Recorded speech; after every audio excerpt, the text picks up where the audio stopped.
Following program are pre-recorded. Talk of the Town on Super Talk 1270. Super Talk 1270, you're tuned to Talk of the Town. I'm Steve Bakken along with Jason Speech. You can catch Jason with This Week in Energy Sunday mornings, 10 a.m. right here on Super Talk 1270. And all right, Jason, thank you for filling in.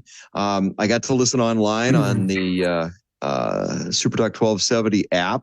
And the interview with Lori was phenomenal. So thank you for filling in our Beck segment like we do each and every Monday morning. In fact, I think it was so good. We're going to have that again in the second hour this morning because you guys covered some stuff in a different slant than what Lori and I usually do. And I like that fresh voice, that different take on things. So no, thank you for filling in and covering all the bases. Great interview, by the way. I went back and listened to the interview with Brad Feldman concerning hockey and the Bismarck Bobcats. Of course, you can catch the Bobcats all season long. We are the home of the Bobcats right here on Super Talk 1270. And that was a great interview. Jason, I enjoyed the program last week, maybe because I wasn't there. Well, that's usually what happens, right? When you can actually take a step back and you get to listen to things. Maybe pour yourself a glass of wine or a soda pop or just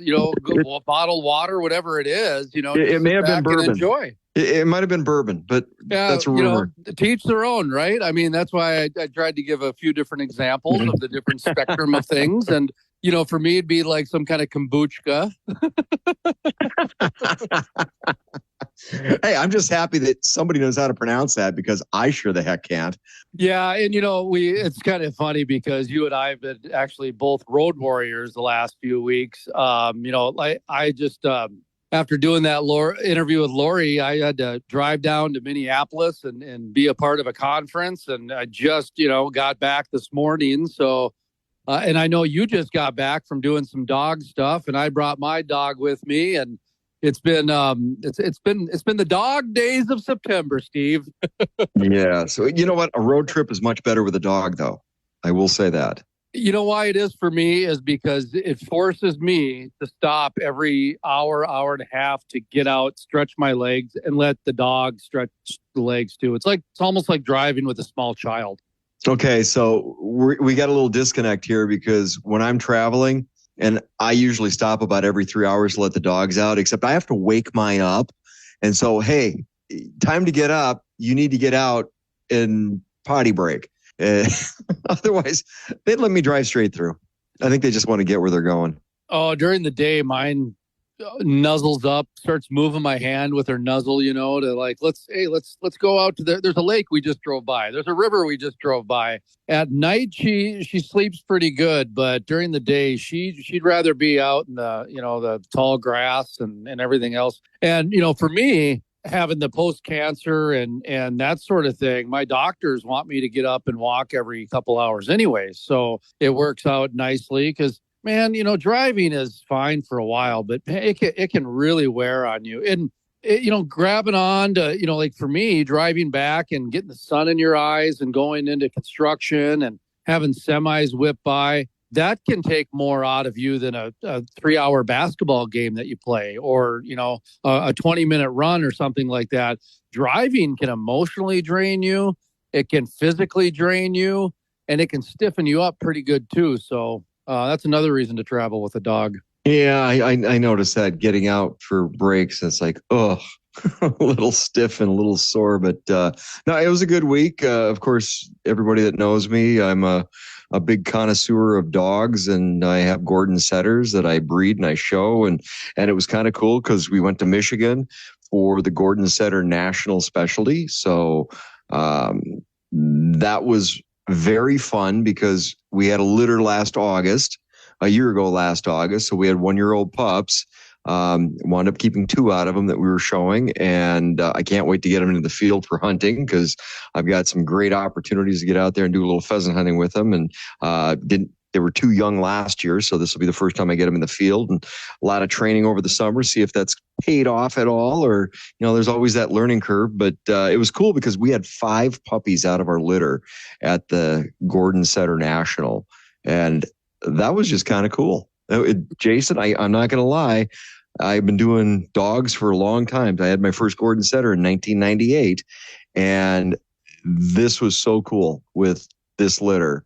I just, it's beyond words. It was just fun. Now, I'm not sure if many of the listening audience is going to understand this reference, but hopefully they do. There's a great movie by Christopher Guest, who also did Spinal Tap. It's called Best of Show.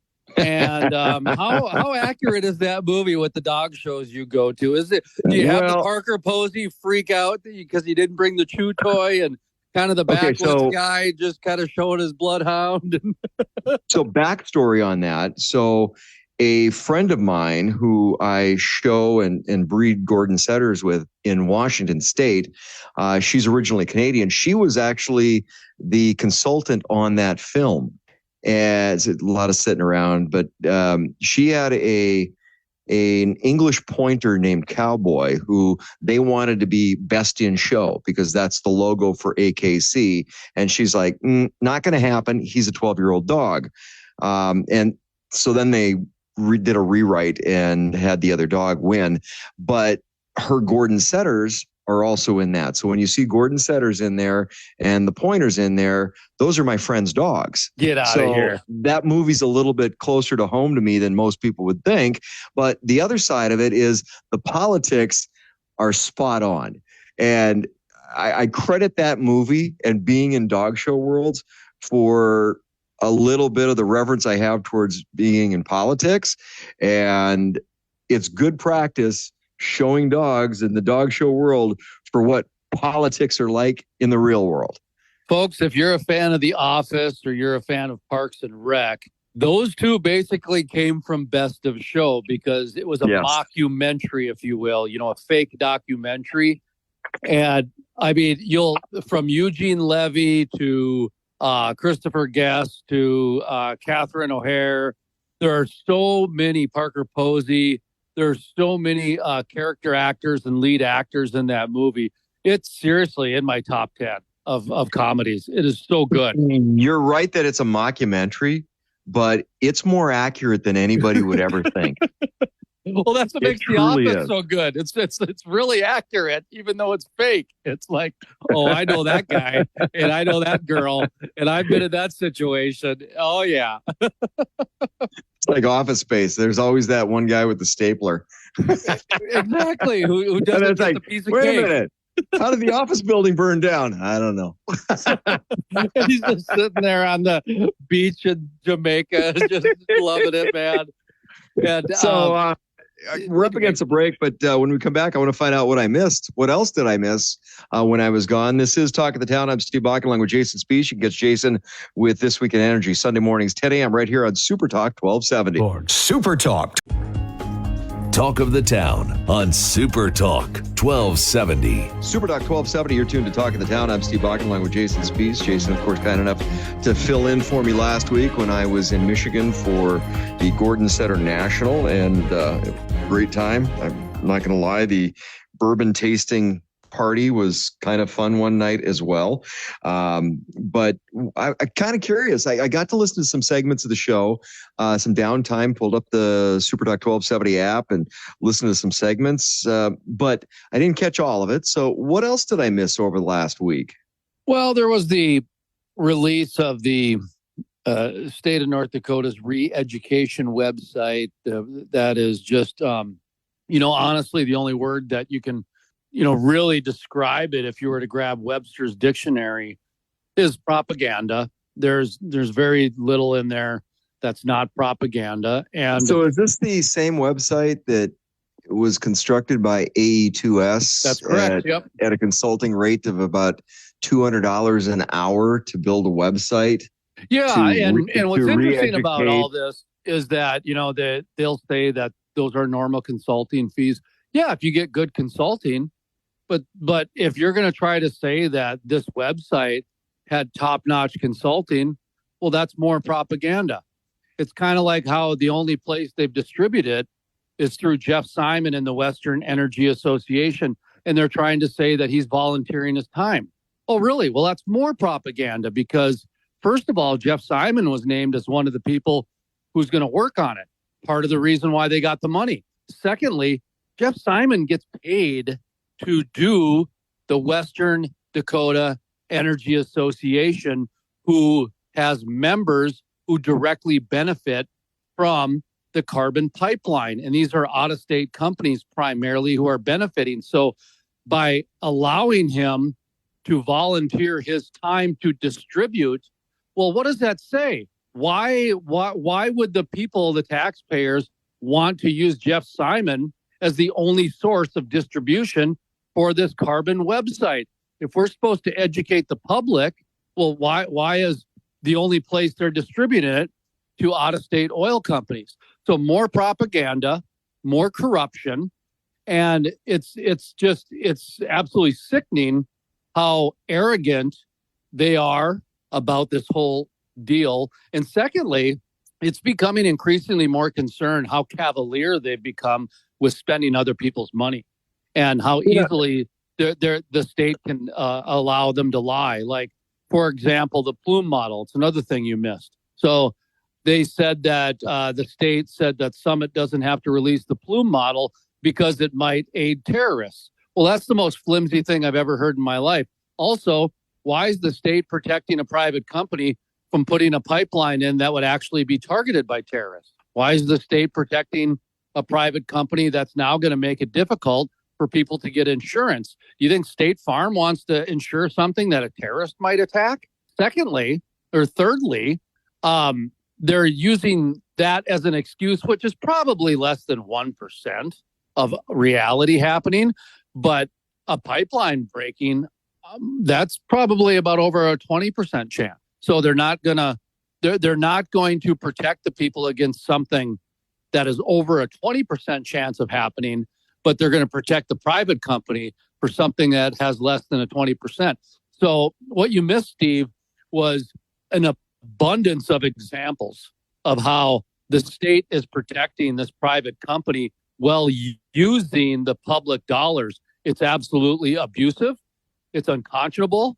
And honestly, these people are going to start being called out more and more as the election comes closer. I'm kind of curious to see how that's going to play out with the globalist Doug Burgum no longer the governor. Depends on what he winds up doing on if he has a position with Trump's cabinet. A little bit different take on that. But I'm hoping the attitude's going to change, because I do have faith that should Kelly Armstrong be elected, that he's going to rein in a lot of the finances that are floating around the state. Because tell you what, that $300,000 and granted, that's pocket change in the grand scheme of things, but it's an indicator of how much money is floating around the state that is being wasted, whether it's the Mr. Wonderful Fund, or it's this Commerce Pet Project, or that Commerce Pet Project, all directed by the governor's office. But when you start talking about how much money's being wasted, yet the legislature and the governor's office have done nothing with property taxes. And if anybody has any doubts on why maybe Measure 4 is a good idea, there you go. Just start following the money. Because the money that's being wasted by the state of North Dakota that could go towards the betterment of the lives of North Dakotans is abysmal. It is, I would say it's borderline criminal. Oh, it is criminal, without a doubt. It's abusive, too. It's extremely abusive.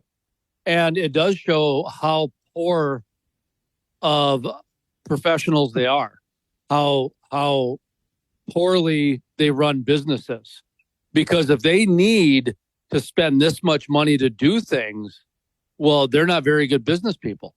I mean, when you take, I bring up the example all the time of how come nobody's left backing the Bakken?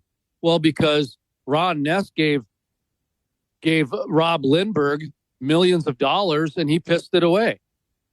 Tessa Sandstrom got $1 million to plant trees and she killed them all. So what do? They keep giving them more and more money. And when you really look at what's happening, Steve, is Doug Burgum ushered in a new way of doing business that Senator Hoeven was already doing, but Doug Burgum put it on steroids. And it's a pump and dump economy. And it was very popular in the tech sector where you'd go out and you'd get investors and you would basically pump in a bunch of money, inflate the stock price, and then dump it and sell it. Okay. Is that kind of like an opportunity economy? Well, it is. Yeah. Because we hear that from the Harris administration that's her platform. It's the economy of opportunity. I've always said this, Jason, is because I always look at things through an economic development eye. And Governor Berger and I disagree on economic development, what it means and how you go about doing it. But I always look at how you cash flow before you can start spending money on something. Where is the end game? And if you have a business plan that requires a subsidy, you have a bad business plan. If you require a subsidy, you have a business plan that will fail. And that's what we've gotten into in North Dakota. And it's cyclical, and the cycle needs to end. We're up against the break. I'm Steve Bakken along with Jason Spies. You can catch Jason Sunday mornings at 10 a.m. with This Week in Energy right here on Super Talk 1270. Without apology, The Regular Joe Show with Joe Gigante. Weekday evenings at 9 on Super Talk 1270 and the free Super Talk 1270 mobile app. Welcome back to Talk of the Town on Super Talk 1270. Super Talk 1270, you're tuned to Talk of the Town. I'm Steve Bakken along with Jason Spies. You can catch Jason Sunday mornings, 10 a.m. with This Week in Energy right here on Super Talk 1270. So, Jason, I mentioned the opportunity economy. You mentioned the pump and dump economy. Mm-hmm. Is there a difference between the two, or is it just, not much? Hey, we're going to tell you, we're going to blow sunshine up your arse, and you're going to like it no matter what it is. It could be a thistle and not comfortable, but you're going to enjoy it because we're telling you it's going to be good. No, that's Steve, all it is. I'm not There's sure no substance. There's zero substance. Sorry, I'm not sure if your phone was blowing up Tuesday morning like mine was when people were up at the Rare Earth Minerals Conference that the ERC was putting on in Grand Forks, which is being dubbed Fascism Fest, because what's happening there is another opportunity. This is an opportunity for these tech companies and mining companies to work together so that we can go exploit and explore North Dakota's rare earth minerals. And again, what it is that you have public-private partnerships, and you have lobbyists, and you have government officials now working together so they can business development for corporations, and they like to say small business. But when you take a look at the small business, that's where the pump and dump comes in, because it's generally the same people that are getting money. And the way that the pump and dump economy works is that you have intense pressure to demonstrate rapid growth and profitability. So if you don't do that, well, then you need a new surgence of money. That's why the private sector doesn't go along with the pump and dump economy, but the states are. So Doug Burgum ushered in, along with Senator Hoeven, this pump and dump economy where, Greg Tavine of Emerging Prairies keeps getting money injected into his economy, and what's his name over at Bushel keeps getting money dumped in, and this person over here, who's Senator Hoeven's former staffer, keeps getting money dumped in. And Pat Finken with the Better Sustainable I'm going to Ruin Your Life Society, he keeps getting money dumped into his public-private partnership and whatever he's got going over there. So it's the same people getting money, and they either change their name and the brand to reflect where the money's coming from, or they get more money to keep the thing going. And that's what's so interesting about this, how they've really ushered in this pump and dump economy, which has been very, it's failed miserably in the private sector. So the fact that the state is doing it, it is criminal. It's absolutely criminal. So I'll throw another layer on that, because when you're looking at, because you mentioned the small business, and we have a lot of really good small business owners who are being usurped by this shill. Mm-hmm. I'm going to throw small business, as in family farms, into that category as well, because small farmers, the family farm, they're pushing out small business. They want to push out small family farms. We've got this anti-corporate farming law in North Dakota, which now, when I look at what's going on in the state, whether it's thousands of dairy cows that are being paraded around in the eastern part of the state, 2 different operations, the state's trying to build corporate farming. Bill Gates and Doug Burgum are trying to build corporate farming in North Dakota. They're trying to get rid of the small business owner, i.e. the small family farm, for the sake of, oh, we got a bigger, better, brighter way of doing things that we're all going to get rich at. Now, tie that in with the 30 by 30 plan, the 50 by 50 plan, which is a bigger national and globalist agenda. And it all makes a little sense, doesn't it, Jason? I mean, with what's going on with Summit trying to steal people's property, with some of these different, the rare earth mineral thing and the mining potential out there, who is the loser in this? Ultimately, it's going to wind up being the landowners. Landowners and the taxpayers are the losers. I mean, and I disagree with you about Doug Burgum and Bill Gates that Senator John Hoeven has done more to destroy farming than Bill Gates and Doug Burgum in the state. Oh, come on now. They're just warming up, Jason. Warming don't up. Get me wrong. They're very destructive. But Senator Hoeven, what he's done to farmers is absolutely crushed them. When you take a look at when Senator Hoeven started the Department of Commerce, when he was governor, and you flash forward to today, take a look at that line chart and see how many dairy farmers we have left in the state. See how many other farmers we have left in the state. Then go take a look at how the corporations are doing, like Cargill and some of the other corporate farms. They're doing just fantastic. RDO's exploded under Senator Hoeven. Okay? So when you take a look at how the corporate farms are doing, Senator Hoeven takes care of them no problem. And now he's working with a bunch of young people that he can control with economic dollars to take away farming rights from farmers through autonomous farming. Okay? So John Deere, what did John Deere do? They went down to Mexico to go build autonomous farming machines now. They laid off a whole bunch of American workers. Senator Hoeven, he's working on ways to take away farming rights from farmers so that more autonomous farming can be done. Well, who's going to benefit from that? Corporations. So when you take a look at what the legacy of John Hoeven is, killing farming, okay, starting the Department of Commerce so that people can use it to destroy businesses. And go take a look at the small businesses that we talk about. Why don't you go see where they bank at? Why don't you go see where they're getting their loans from the bank at? And see if there's a conflict of interest of there of any way.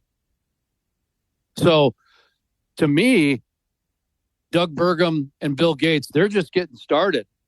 But the template was set in motion by Senator John Hoeven, former Governor John Hoeven.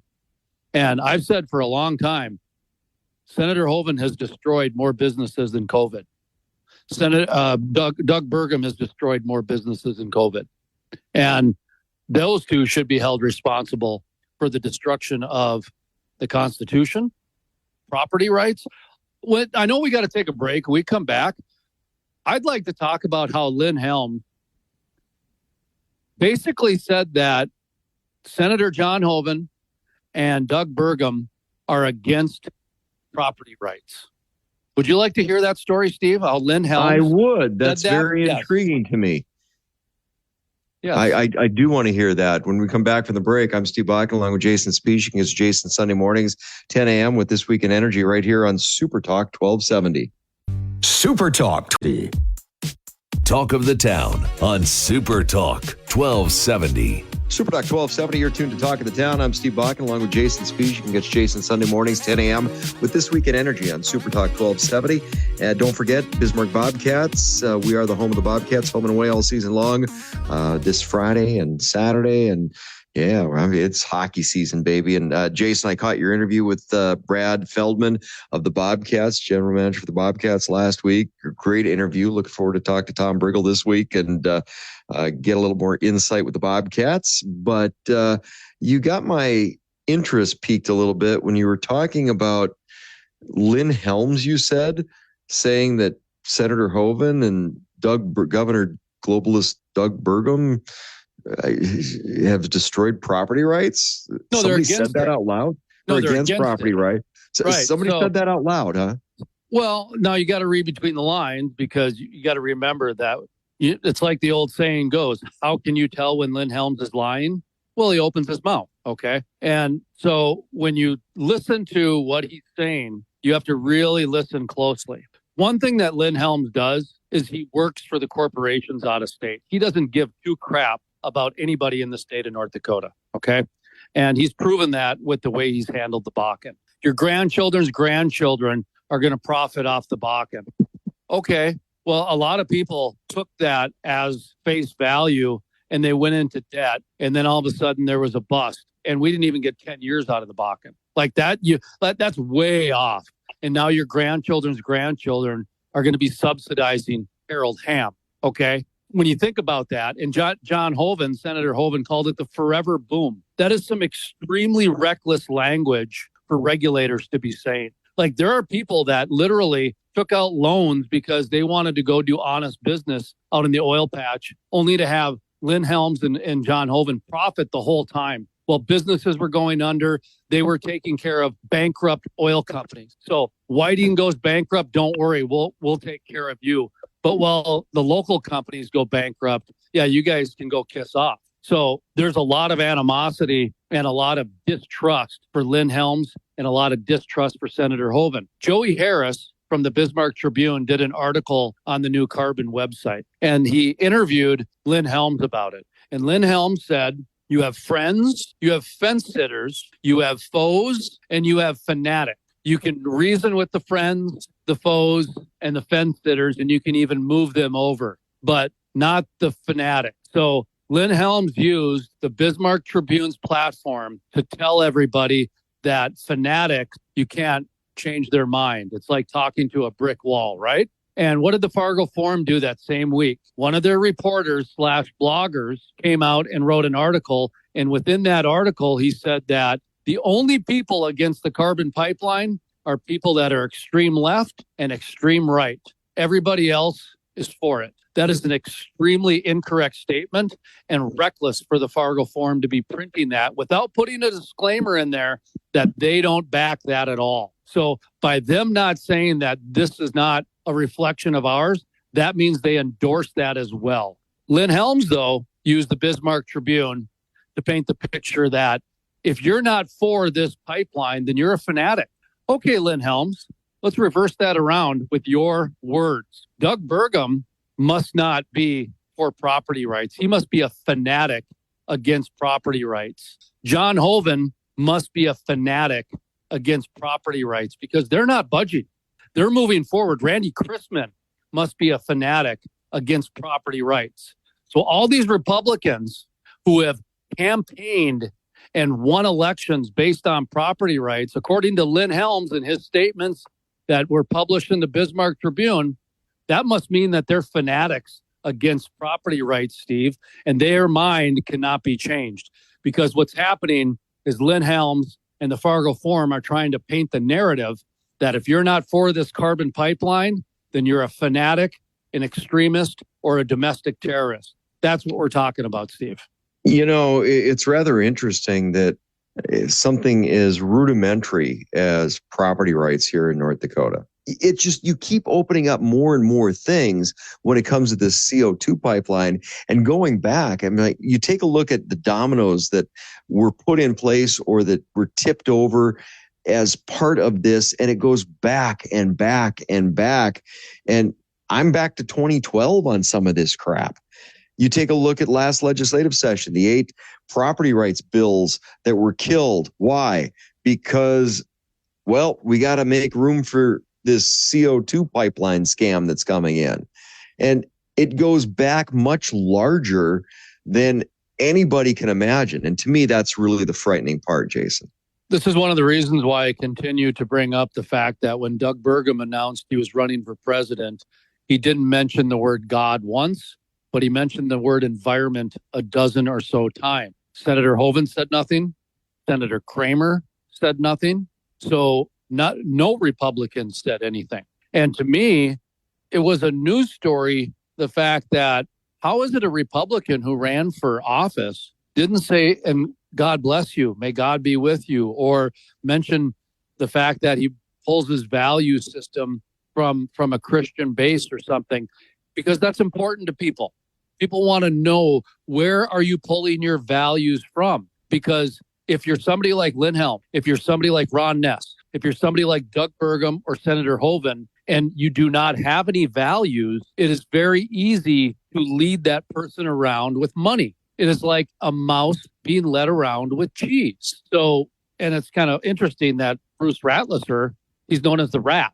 And here money is being led around instead of values, because they've replaced their values with economic stimulus. And for them, they believe that giving taxpayer money to Harold Hamm, giving taxpayer money to the Chinese government, giving taxpayer money to Bruce Ratliser, they actually believe that's for the greater good. So when you remove the value system out of somebody, like there's no values in Lindhelms, there's no values in Senator Hoeven, there's no values in Governor Doug Burgum, there's no values in U.S. Senator Kevin Kramer, there's no values in Jeff Simon and Scott Hennon, the way that they've been acting and the way that they've turned their values on a dime.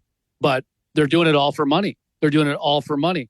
So they're showing how easily you can control somebody when somebody doesn't have a value system. And it goes the same way if they're an extremist too. So Jason, we're up against the break. And I know you got, we're going to re-air the interview you did with Lori Hintz, because I think it's important getting that different perspective.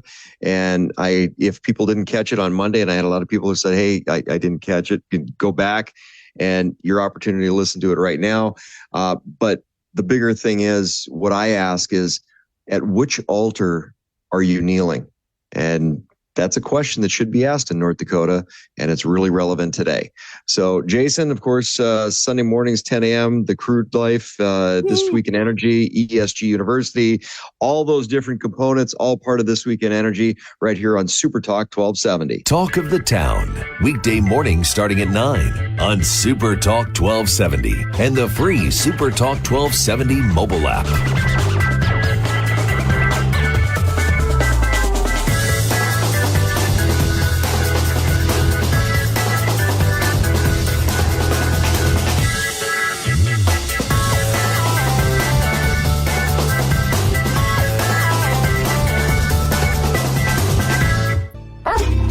About the pets. Steve Dale's Pet World.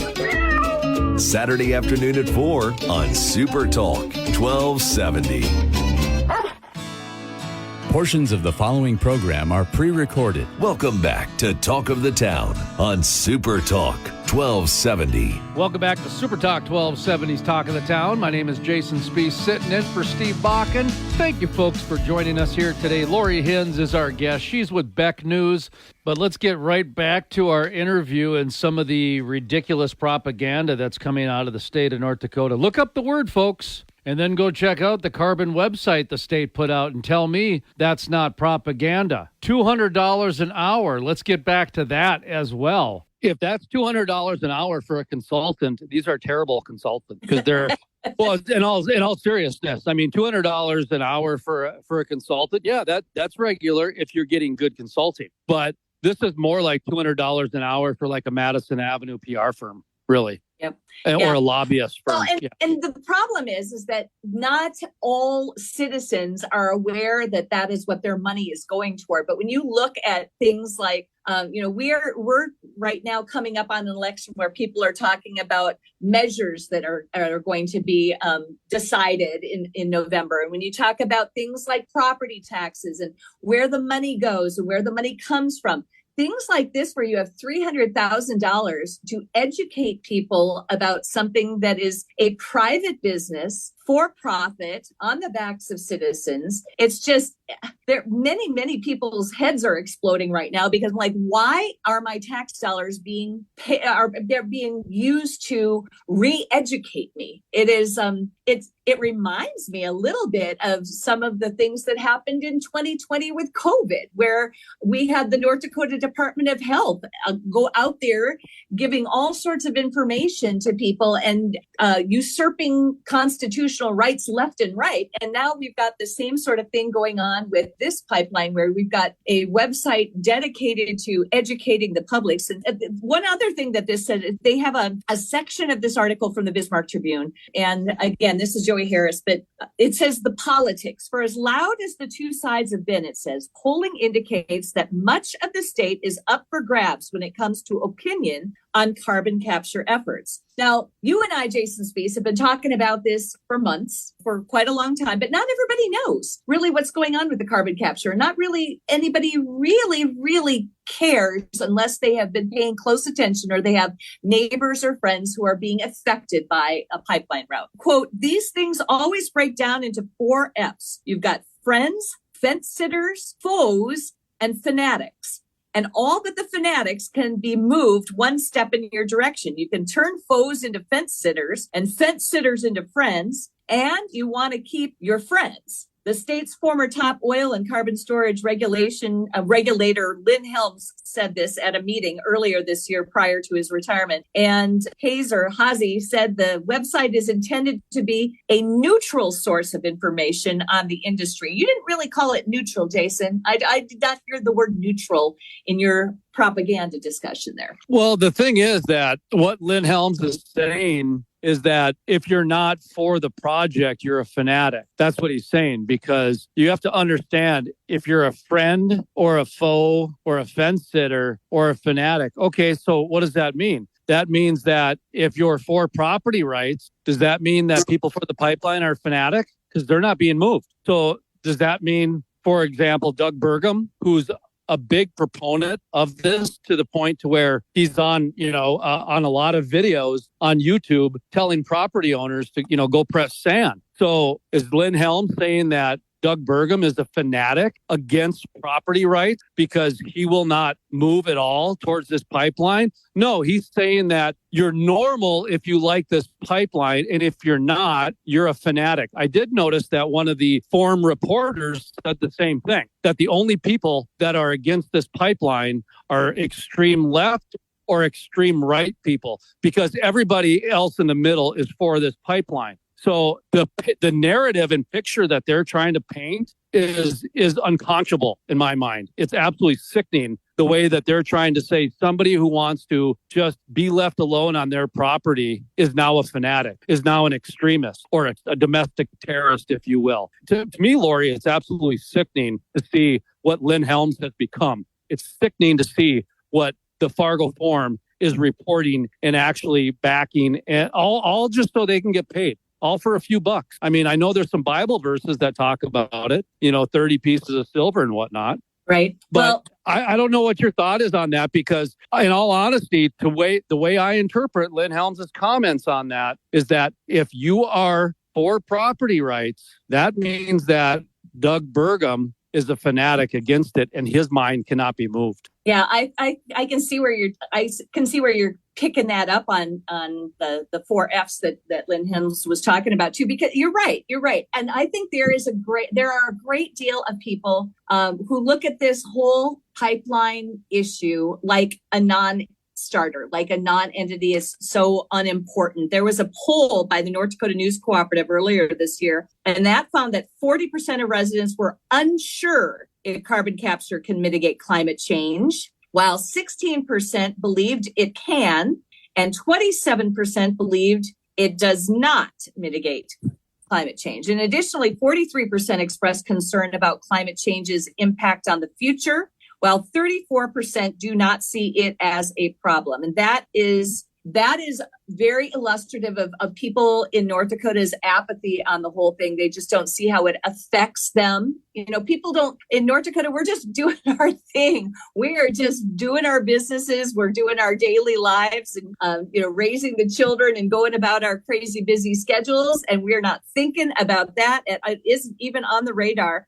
In all, 87% of Democrats, 45% of independents, and 26% of Republicans describe themselves as concerned about the climate. Only 36% of Democrats, 16% of independents, and only 8% of Republicans believe carbon capture can reduce its effects. Lori, hang on to that thought. I want to come back to some of that stuff because there are publications from all over the planet that are talking about this. And I want to talk a little bit about that from some of the other countries, some of the other states, some of the other areas, scientists from all over the planet that disagree with what the state of North Dakota is doing. And there's a lot of them, So North Dakota is trying to come out and say, we know best. The Bakken is a forever boom. Your grandchildren's grandchildren are going to be profiting off the Bakken. Everything's safe. Listen to us. You know what North Dakota's like? They're the person that's telling you to go to the car dealership and trust the used car salesman because they're the expert. Well, the used car salesman, he's the expert with cars, so trust him. That is how flimsy their facts are. That is how pure their propaganda is. And that is how ruthless their predatory practices are. My name is Jason Spiess. Lori Hins is our guest. Stick around, folks, because we're going to dive even deeper into this right here on Super Talk 1270's Talk of the Town. Super Talk. Talk of the Town on Super Talk 1270. Welcome back to Super Talk 1270's Talk of the Town. My name is Jason Spiess. Lori Hins is our guest, and we're going to get right back into the conversation here. Every scientific report I've seen from Australia to Europe to India to China to America, to South America. So I've seen about 6 or 7 different scientific reports. Out of all 27 or 47 carbon capture projects on the planet, most of them are not economically viable. And even if they were, and they were all working at 100% capacity to what they said they could, it would still reduce the carbon by less than 0% or 1%. Sorry, it's like 0.1%. Mm-hmm. So the fact of the matter is that even when these polls come out and they talk about people are unsure or against and unagainst climate change, it doesn't matter. Because even if this stuff works, it's not going to impact climate change anyways. That's the part that is so remarkable in this whole deal, is that even if it did work like they say, that it wouldn't matter in the end anyways. It would make such a small dent. It would be like a pebble in the Sierra Desert. Right. It wouldn't even make a difference. And we're supposed to continue to invest billions and billions and trillions of dollars of our tax money and give it to billionaires. That's the part that's upsetting. That's the bottom line of it. Follow the money. And you're exactly right about that. That is the dirty little secret, that even with all of the hassles and the danger and the eminent domain being proffered, and all of the just the work that would involve this incredibly huge project of 2,500 miles, $8.9 billion, even through all of that, you're not even going to move the needle. So why is it not moot for normal people to look at that? Well, it's the money. It is the 45Q credits. It is the money that is the dangling carrot that is pushing this forward. And once you look at that and realize, okay, if this is not even going to move the needle, why bother? Why bother doing this? Well, it's the money. It is. And climate change is not mentioned on the state's website, by the way. Climate change is not even mentioned on it, even in a pop-up titled The Science of CO2. Climate change, not mentioned. And we go back to the only people that are for this project are people profiting from it. They're either getting paid to go to a meeting to speak on behalf of it, or they are personally profiting as an investor. So it's, to me, like I said, it's unconscionable to know that the public officials are doing this to the state of North Dakota, to the people of North Dakota. And the sad part is this: there is so much public trust being abused there that What's happening right now is the average person, they don't want to believe it, and they won't believe it because they don't want to believe that people that they've known and trusted their whole life is doing this. But the reality is that it's happening. It is happening. It happened during COVID, and now it's happening for this too. And the people behind this, they know that. That's the part that's so frustrating, is they know that the people don't want to believe it. That's the part that really bothers me. Is it takes a special kind of person to do that, to look you in the eyes and lie. That takes a real special kind of person. Oh, let me tell you that. What else is going? Go ahead. Sorry. I was just going to say that the other thing that this website shows is, first of all, about the storage. Regarding the storage, North Dakota achieved primacy in 2018. Primacy is a big deal. It means that the state's regulations meet or they exceed the federal regulations, the federal and EPA's requirements for protecting groundwater. And so the Department of Mineral Resources handles the technical parts of these permits. And they are the ones, the DMR, the Department of Mineral Resources in North Dakota, is the one that regulates the storage industry. So that means the Industrial Commission takes over in this area. And the 3 members of the Industrial Commission, as I mentioned before, then oversee the mineral resources. So the website actually shows a layer of impermeable cap rock, which is separating the groundwater from where the CO2 will be stored. And the CO2 is expected to be stored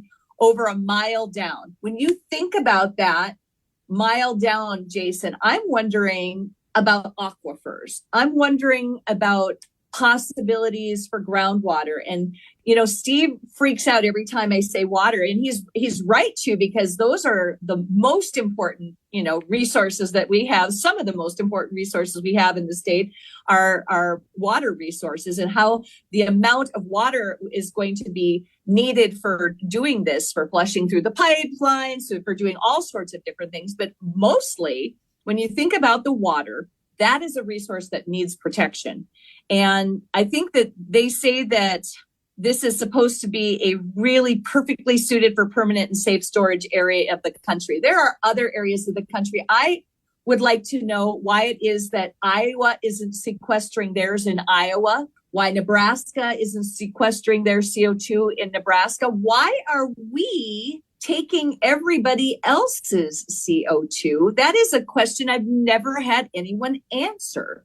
Well, it has to do with the porous nature of the rock and the permeability of the rock. And so there are certain formations that make CO2 storage a little bit more advantageous. Like Kansas has got a very big area too. And so there are areas. What I've never seen done is that, why has there not been a study with every one of these ethanol plants to see if they can? So Red Trail Energy stores their own carbon right on site. They're the first voluntary carbon sequestration in the nation. And why are the other 47, 57 ethanol plants, I forget the number, why has there not been a study to see if they can do it on site there? To me, that should have been done no matter what. Before the state of North Dakota allows anybody from out of state to allow to have it stored in state, the ethanol plant should have done a study whether they can do it or not right on site, because that is going to be the most safe. That is going to be the cheapest. It's not going to require a pipeline to go through people's properties to where they won't have to use eminent domain. So to me, that's another problem that this whole thing has, and another lack of leadership as well. And the difference between that and having a separate company out of Iowa doing the legwork to make this pipeline project occur, it's glaringly obvious that it is, once again, a for-profit venture for some investors unknown to many of us. And that was completely my point. My point was, why has that study not been done? Why has that not been checked first before this whole boondoggle has been thrust upon five different states? The other thing I want to kind of bring up really quick is that in South Dakota, on November 5th, they will have a referendum on a measure number 21, where they call it the Landowner's Bill of Rights. But they are going to see if the public wants to keep that Landowner's Bill of Rights or trash it. Lori Hins, Beck News. Hold that thought for a moment or two. We're going to take a brief pause. When we come back, I do want to ask you about South Dakota, what's happening there as well. My name is Jason Spees, and you're listening to Talk of the Town on Super Talk 1270. To Talk of the Town on Super Talk 1270. Welcome back to Super Talk 1270's Talk of the Town. My name is Jason Spees. Thank you, folks, for tuning in. Lori Hins is our guest. She's with Beck News.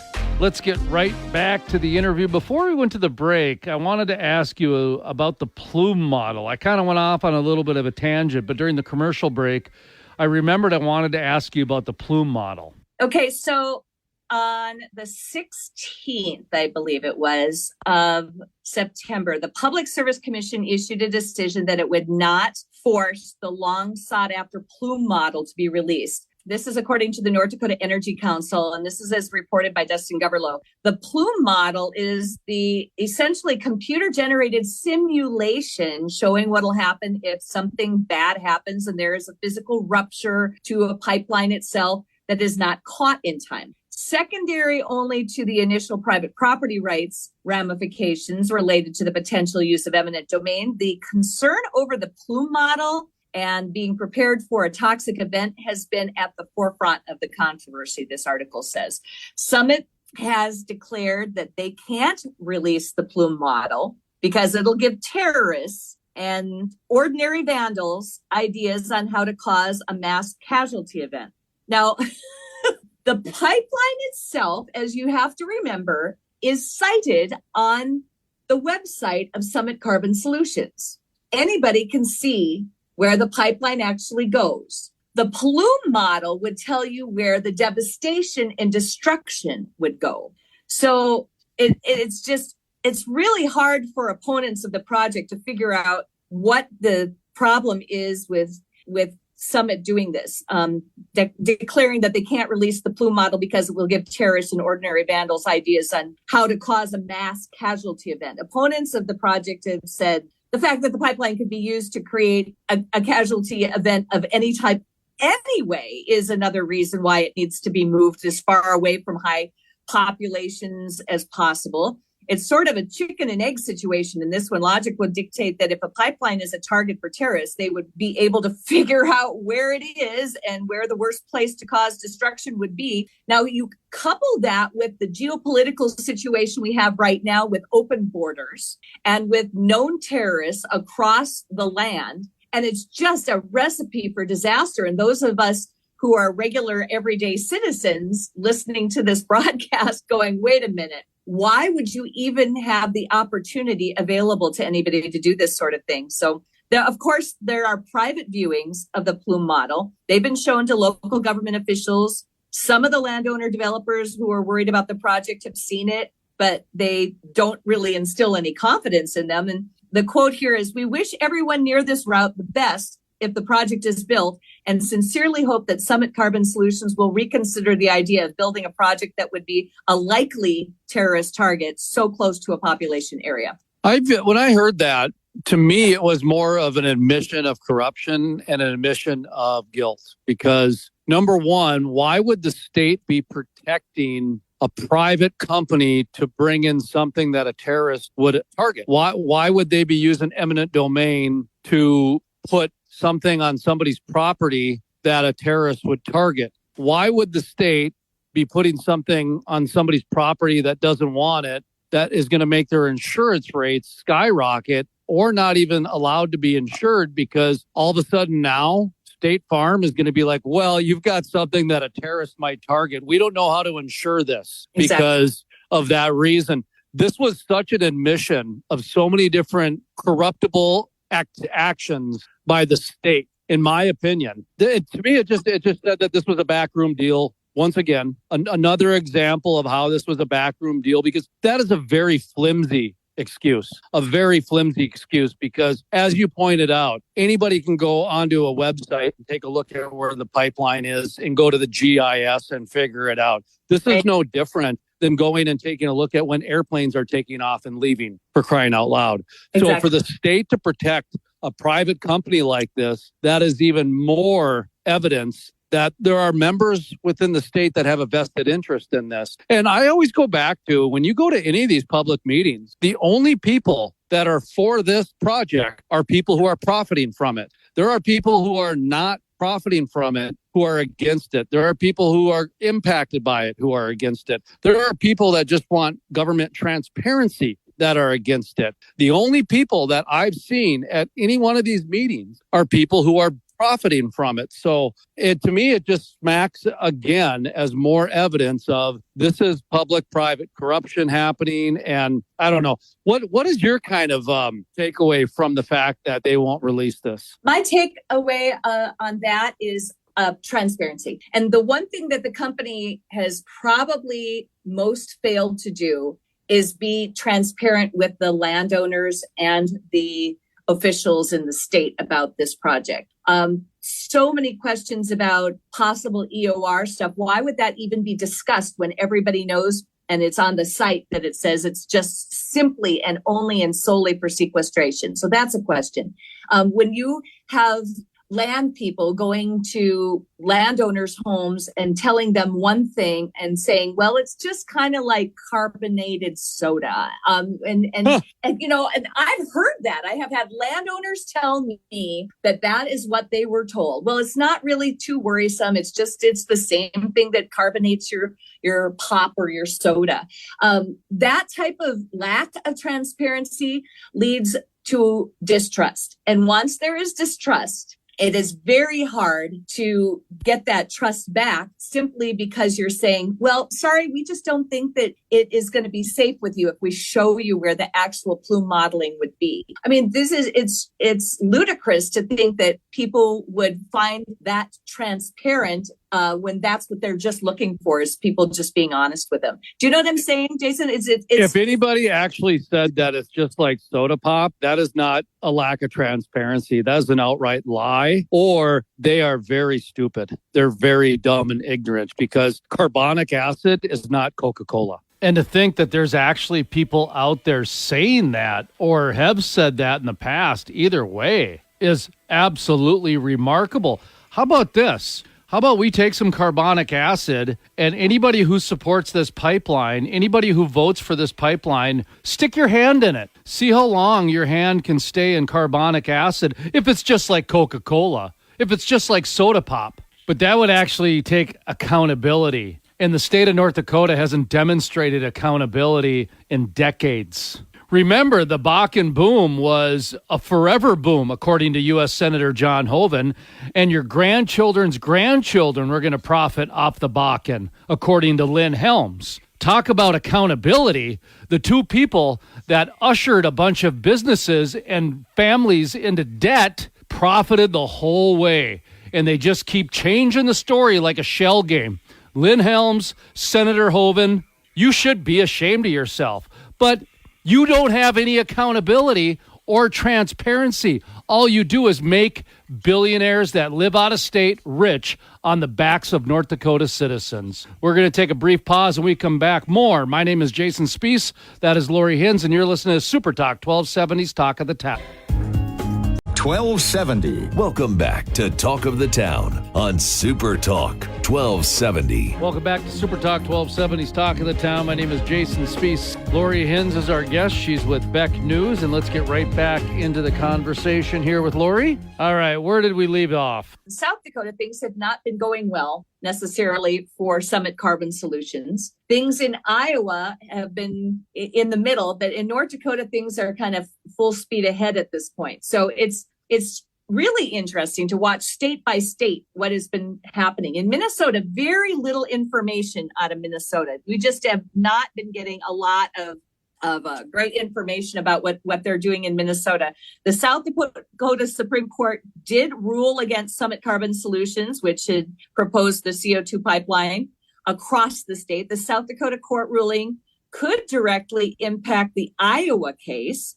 And according to CBS Cedar Falls affiliate KGAN, a similar case is pending at the state's highest court with oral arguments set for October 8th. So you've got, all of these different states, they're all interconnected by this whole pipeline. The Quad report is a report that just came out a little while ago and that I'm quoting from here, talking about the South Dakota Supreme Court. And the other thing that's just unbelievable is the amount of articles that are now coming out as opposed to 2 years ago. So if you look at just the press coverage alone, it has grown exponentially, much like the project itself has. It used to be, I remember when the project was $5 billion. Now it's 8.9. It used to be just 2,000 miles. Now it's over 2,500 miles.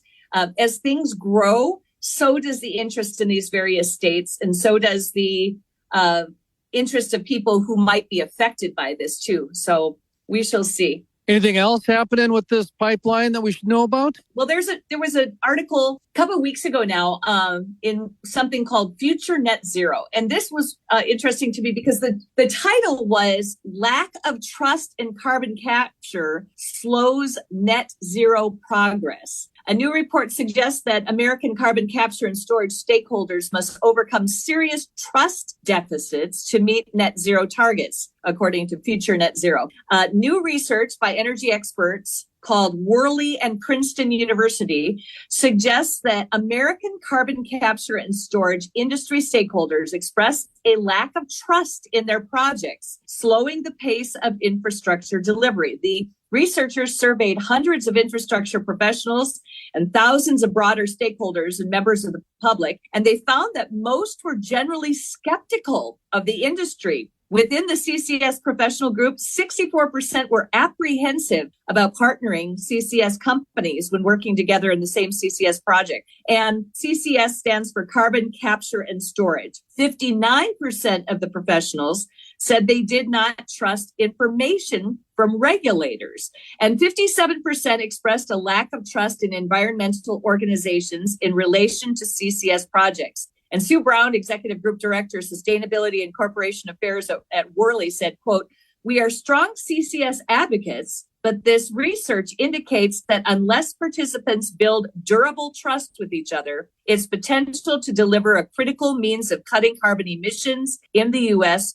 will be more precarious." So there's some doubt out there. There's some trust issues. And we've, seen that on the local level with the company and with stakeholders and landowners. And we've seen it now on a national level with CCS advocates and also companies who are attached to them. You mentioned earlier enhanced oil recovery, how there's some mixed messages coming out of different states and different companies and different leaders, if you will. I've seen over a dozen articles from The Atlantic to Harvard Business Review to India Times to, you name it. There's a bunch of articles from a variety of different political leanings and bends that basically say that it's just a shell game for the oil and gas industry. And the way that the North Dakota leaders are acting, it's almost like they have a 5-year plan. And the last year of that plan is to change some kind of law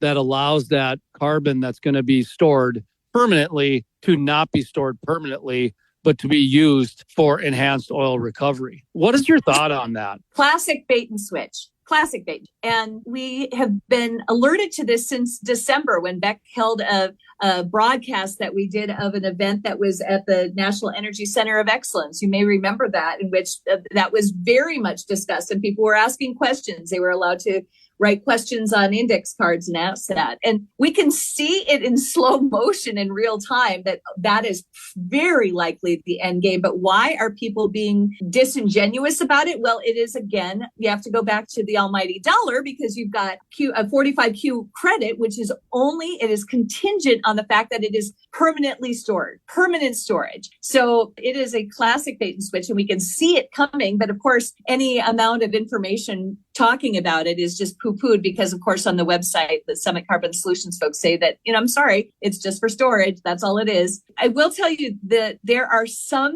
Iowa Republican lawmakers right now who are getting aggressive. They are starting to bring some lawsuits. And this lawfare has permeated the whole lexicon of the entire United States. All over, we've seen lawfare on various things, but nearly 40 Iowa Republican lawmakers right now are suing the Iowa Utilities Commission. That is their latest attempt to stop the Summit Carbon Solutions pipeline from even being built. This is according to Natasha Keitcher in an article from WHO in Iowa. The pipeline is almost 700 miles long, would go through 29 Iowa counties. And in June, the commission approved the pipeline, allowed Summit Carbon Solutions to utilize eminent domain to build the pipeline on private property, a decision that has been met with outrage and controversy in Iowa. Republican lawmakers announced that they will be filing lawsuits in state and federal courts against the commission, claiming the commission's decision put corporate interests over the safety and rights of Iowans. Quote, the Iowa Utilities Commission's approval of this project is a gross overstep of authority, trampling on the rights of our landowners and putting the safety of Iowans at risk, according to State Representative Charlie Thompson. He's been very vocal in Iowa. He's a leading member of the Republican legislative interveners. He said this in a press release, quote, over the past few years, there have been several attempts by the House to pass legislation that aim to protect landowners' property rights, including the ability to challenge eminent domain and requiring pipeline companies to have voluntary easements from 90% of affected landowners. But each piece of legislation died in the Senate. So now they're going to sue their regulation body in Iowa. I find that kind of amazing. I didn't have that on my bingo card, where it would get to the point where legislators would actually take that step. Well, a couple things we have on our bingo card is Lynn Helms lying, Doug Burgum using predatory practices, U.S. Senator John Hoeven continuing to choose profits over people, and the taxpayers paying for the rope that is going to eventually hang them in this pipeline project. My name is Jason Spiess. Lori Hins is our guest. She's with Beck News, and you're listening to Super Talk 1270's Talk of the Town. Talk of the Town, weekday mornings starting at 9 on Super Talk 1270 and the free Super Talk 1270 mobile app.